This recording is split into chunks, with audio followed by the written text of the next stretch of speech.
Today we'll be working in my workbook called Exodus from Egypt, which covers Exodus chapters 1 through 12. Looking at the table of contents, we have done the first 9 chapters. So basically, to summarize that, we set the stage with chapter 1, where we realize that the children of Israel are slaves to the Egyptian people, and the Pharaoh is expressly hard on them as slaves. Then we have Moses born during this time when the boy babies are all supposed to be drowned in the Nile. And instead of drowning him, his mom, Jochebed, puts him in the Nile in a basket. Pharaoh's daughter sees the baby boy and wants to raise it as her own, and she gives it to Jochebed to wean for the first 2 years. Then Moses is raised in the palace.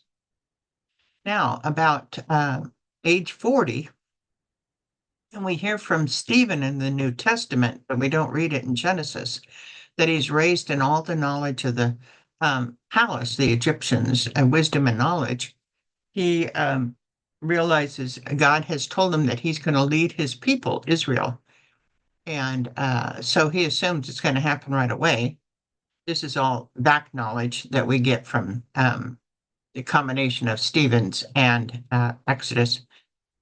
So he goes and tries to help one of his Hebrews that are being treated badly by an Egyptian, and he kills the Egyptian.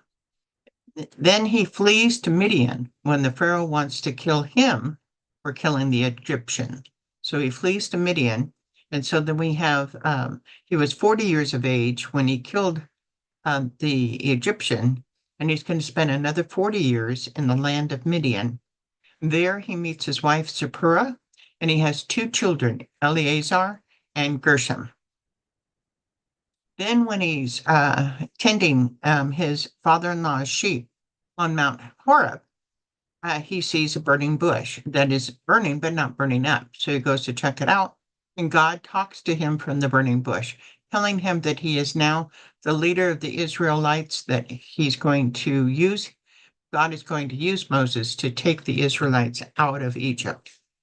And Moses resists and can't believe that it's going to be him. He gives all kinds of excuses, and God counters all those excuses. So finally, when Moses realizes that's what's going to happen, he goes back to his father Jethro and picks up his wife Zipporah and his 2 sons, Eleazar and Gershom, and he travels to the land of Goshen. He meets Aaron halfway, and together they talk to the elders about what is about to happen. All the elders and all the Israelites are happy that God had finally seen their oppression, going to do something about it. Then in chapter 6, Moses and Aaron start taking their God's demands to the Pharaoh. And initially what happens is Pharaoh just makes it harder on the Israelites, not easier. The Israelites complain. Moses checks with God. He says, yes, indeed, this is what I want to happen. And so then we get into the plagues. The first 4 plagues, of course, are the river Nile turning into blood. And then from the river Nile turning into blood, we have frogs, because when the Nile is disgusting, the fish die and everything, but the frogs are amphibious, so they're able to come out on land. So then you have the frogs. And when the frogs are killed, that's the second plague. When the frogs are killed, the 3rd plague comes in, which is lice or gnats.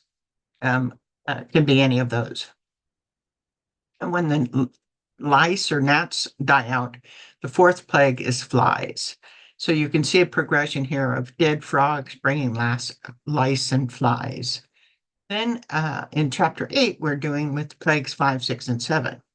So, okay, all the fish in the sea have been killed, right, by the blood in the Nile. So now we're going to concentrate on the animals. So you have pestilence, which kills off a number of animals. And then,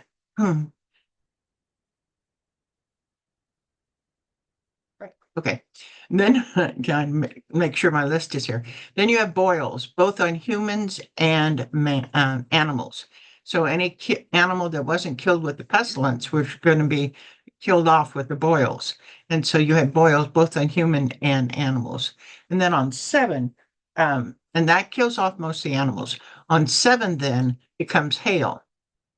And how you can remember that is, okay, so the boils become sores all over their body. Once that stops, then you have hail.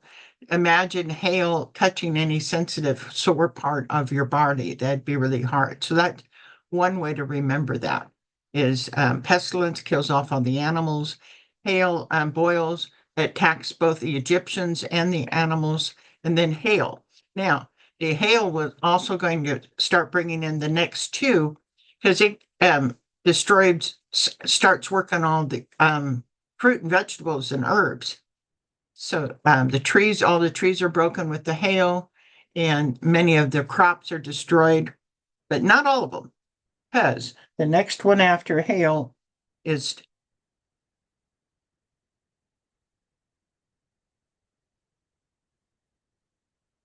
darkness. Okay. I got those switched around. Okay. Darkness. Seems like after hail would be locust, not darkness. But anyway, plagues 8 and 9 are darkness and locusts or grasshoppers. Some of us, they are different, but they're similar. And so that is going to take away then all the rest of the trees and vegetables and herbs and all the barley and any of the. So you've gotten all the fish destroyed, all the animals destroyed, and all the crops destroyed. And that's through 8 and 9. Now we're going to get into plague 10, which is chapter 10.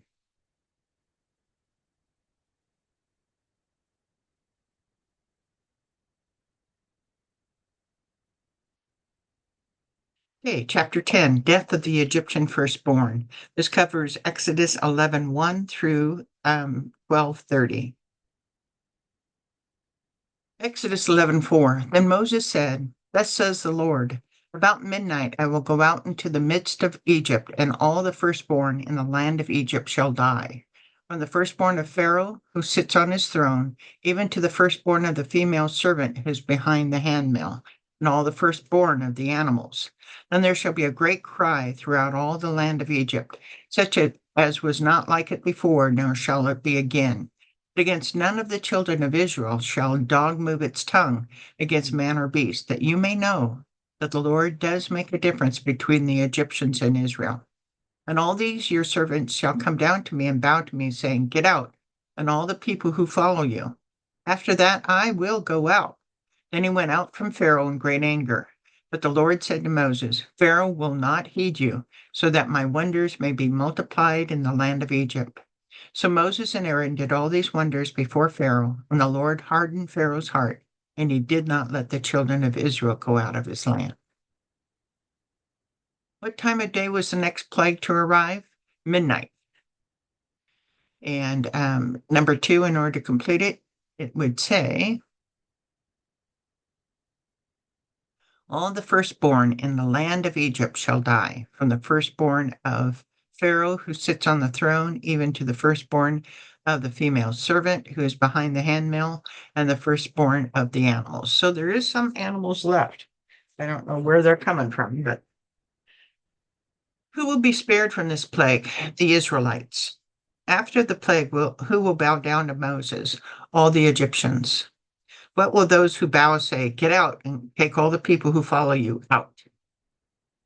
So let's review. Plague 1 is turning the Nile into blood. Plague 2 is the frogs. Plague 3 is the gnats or lice. Plague 4 is the flies. Plague 5 then is pestilence. Plague 6 is boils, both on man and beast. Plague 7 is darkness. Plague 8 is boils, and then hail, and then darkness, and then locusts, and this is plague 10. Exodus 11:1. And the Lord said to Moses, I will bring one more plague on Pharaoh and on Egypt. Afterward, he will let you go from there. When he lets you go, he will surely drive you out of here altogether. Speak now in the hearing of the people, and let every man ask from his neighbor and every woman from her neighbor articles of silver and articles of gold. And the Lord gave the people favor in the sight of the Egyptians. Moreover, the man Moses was very great in the land of Egypt, in the sight of Pharaoh's servants and in the sight of the people. Will Pharaoh let the Israelites go after this plague? Yes, that's according to what the Lord has said. What are the Israelites to ask for from their Egyptian neighbors? They're to ask for articles of silver and articles of gold. Were the Israelites looked on with favor by the Egyptian people? Yes, as far as that they will get a lot of articles in silver and gold. Note, this is a major accomplishment since most of what the Israelites did, from sheep herding to what they ate to how they dressed, was abhorrent to the Egyptians. So complete. And the Lord, let's see, Moses was very great in the land of Egypt, in the sight of Pharaoh's servants, and in the sight of the people.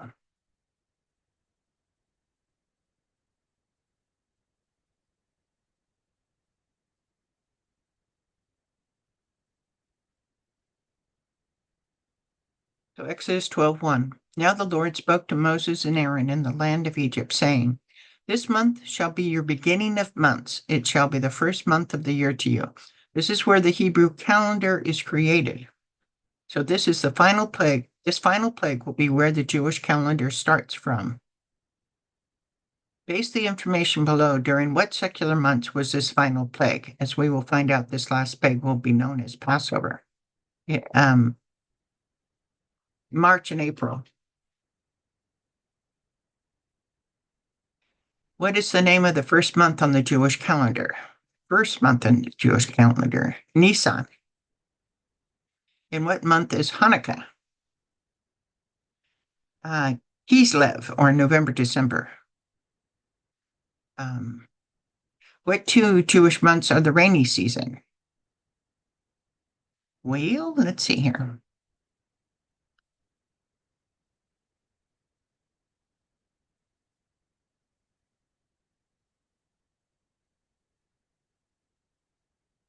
We have Tebeth is a rainy season.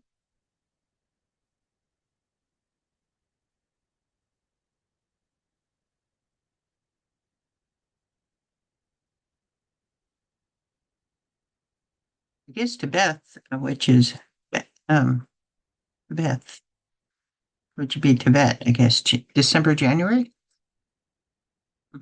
Okay.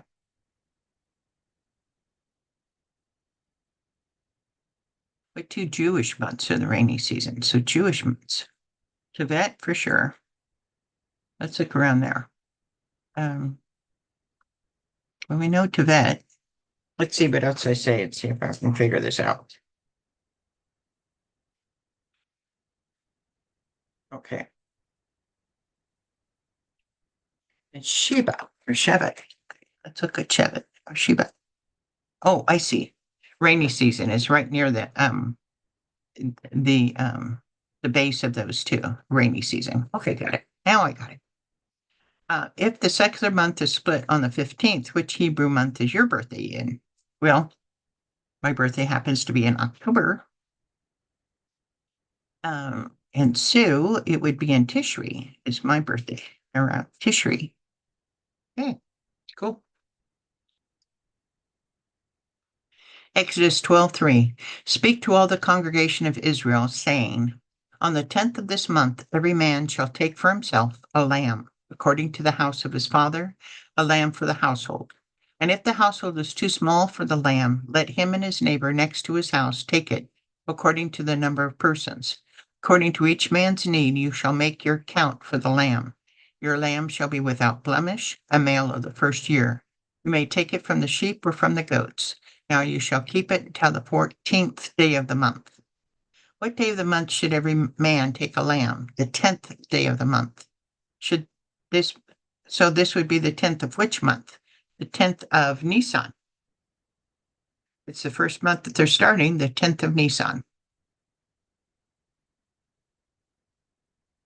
What happens if the household is too small? They're supposed to share with their neighbor. A house would be considered too small if they could not eat all the lamb in one sitting. 10 people were usually considered a household at this time. Although it was called a lamb, it could be taken from what two animals, a lamb or a goat? What are the two characteristics this lamb needed to have? Should be without blemish and a male of the first year. To what day of the month were they to keep the lamb? Till the 15th day of the month. 5 days. They were to keep the lamb 5 days. But do you think they need to keep the lamb this amount of time? So that nothing would happen to the lamb and that they would get a personal attachment to it to some degree. The scriptures continue.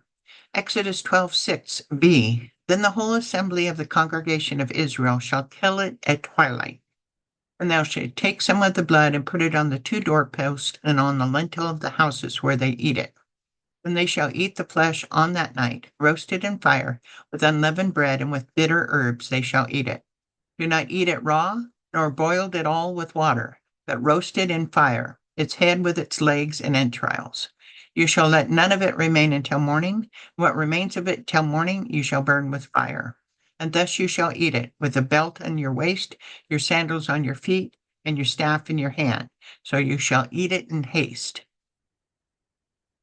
What time of day were they to kill the lamb? Twilight. What time of day is the last plague happening? Midnight. What are they to do with the blood of the lamb? Put it on the lintel and the sides of the door of the place that they're going to be staying to eat it. This was not done on every building in the land of Israelites, but only those houses that what was happening, that they were going to have the Passover meal at. What else do they eat the flesh of the lamb with? Unleavened bread and with bitter herbs. What is the only way they can cook it? Over fire. If any of the lamb remained till morning, what they're to do with it? They're supposed to also roast it in fire. None of it should be left. And thus you shall eat it with a belt in your hand, in your waist, your sandals on your feet, and your staff in your hand. So you shall eat it in haste. Exodus 12:11b. It is the Lord's Passover, for I will pass through the land of Egypt on that night, and will strike all the firstborn in the land of Egypt, both man and beast, and against all the gods of Egypt I will execute judgment. I am the Lord. Now the blood shall be a sign for you on the houses where you are. When I see the blood, I will pass over you, and the plague shall not be on you to destroy you when I strike the land of Egypt. What will this event be called? The Passover, the Lord's Passover. What will happen this night? This night, the angel of death will pass through and kill all the firstborn. Against all the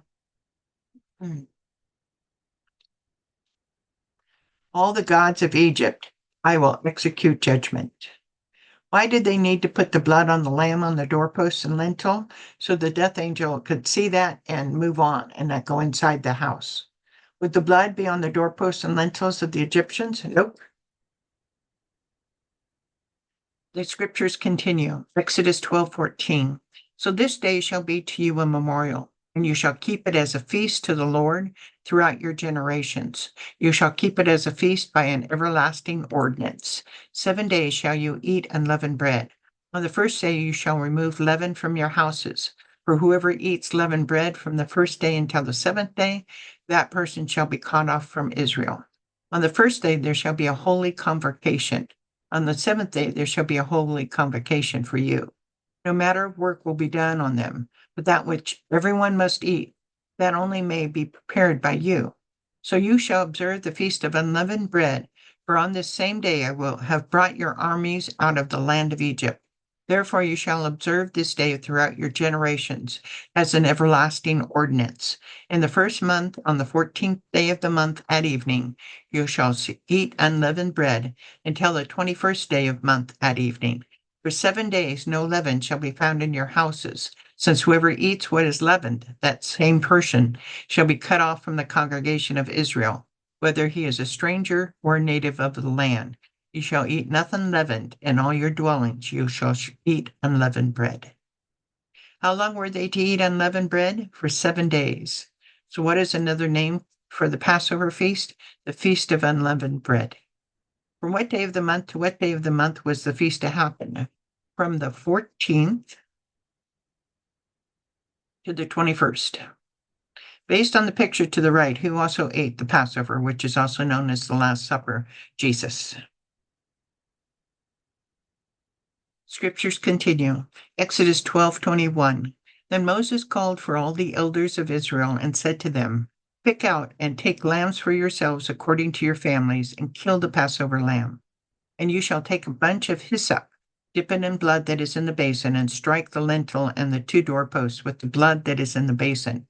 And none of you shall go out of the door of his house until morning. For the Lord will pass through to strike the Egyptians. And when he sees the blood on the lintel and on the 2 doorposts, the Lord will pass over the door and not allow the destroyer to come into your houses to strike you. And you shall observe this thing as an ordinance for you and your sons forever. It will come to pass when you come to the land which the Lord will give you, just as he promised, that you shall keep this service. And it shall be, when your children say to you, what do you mean by this service? That you shall say, it is the Passover sacrifice of the Lord, who passed over the houses of the children of Israel in Egypt when he struck the Egyptians and delivered our households. Okay. The scriptures continue. Exodus 12:27b. So the people bowed their heads and worshipped. Then the children of Israel went away and did so, just as the Lord had commanded Moses and Aaron. So they did.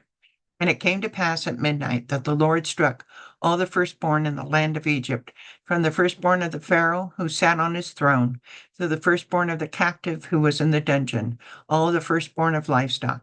So Pharaoh rose in the night, he and all his servants and all the Egyptians, and there was a great cry in Egypt, for there was not a house where there was not one dead. What was the first thing the children of Israel did when they heard what they were to do? Bowed their heads and worshipped. What time of night did this plague happen? Midnight. So what are the plagues again? Number 1 is the river turning into blood. Number 2 is frogs. 3 is lice. 4 is flies. 5 is pestilence. 6 is boils, both man and beast. 7 is hail. 8 is darkness, 9 is locusts, and 10 is death of the firstborn.